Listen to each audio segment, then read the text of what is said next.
Hi, Charlie Egan here. Alright, we're moving into the second module of my home seller course on the condition of your property.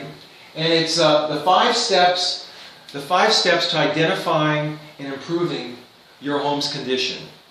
So the first thing to do around the condition of your property is to identify some sold properties in your area and look at the condition of them. I, as your realtor, I can find them for you, and we can go and visit them and just walk around and see what the condition of those homes are, what they sold for, and then compare them to your home.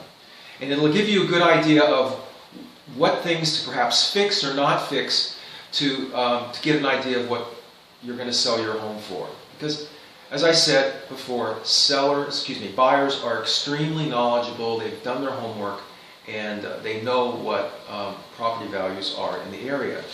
So after you do that, we'll move on to the next step, identifying your problems via home seller inspection.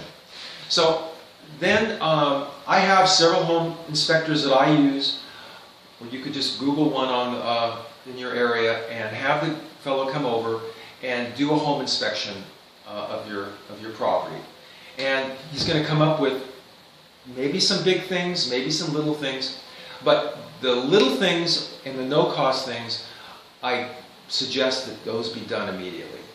That way, because as buyers, when they come into the property, they start ka-ching, ka-ching, oh, this is going to cost this, and they, by and large, always exaggerate what those costs are going to be. So being proactive as the seller, if you go in and fix those things, they're off the table and they won't even be an issue for you. The next step in the covering the condition of your property is, as I said, completing low to no cost repairs, and then price out any deferred major upgrades. So in the report that you're going to get, if there are larger things, rather than fix them, you could just get an estimate of what those things are, or you could fix them. It's totally up to you. If you have the money available and it's in your budget, by all means go and do them, but do them in a way that is, especially like if you're doing any upgrades to the kitchen or the bathrooms, do it in a way that's neutral enough that it's going to appeal to all or most of the buyers out there.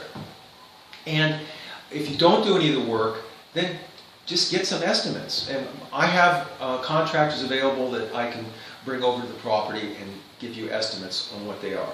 So again, you're being proactive and not allowing the buyer to exaggerate their costs in terms of doing the upgrades to the property.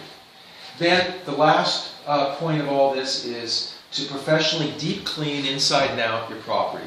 I have some house cleaners, my personal house cleaner, she's very reasonable, and then I also have some landscapers and gardeners that could come over and just do a fantastic job in making your house, the curb appeal, much more appealing to buyers as they view the property.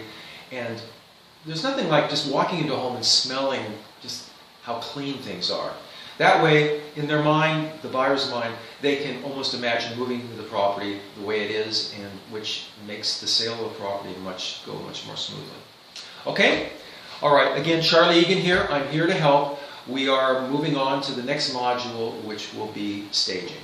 Thanks.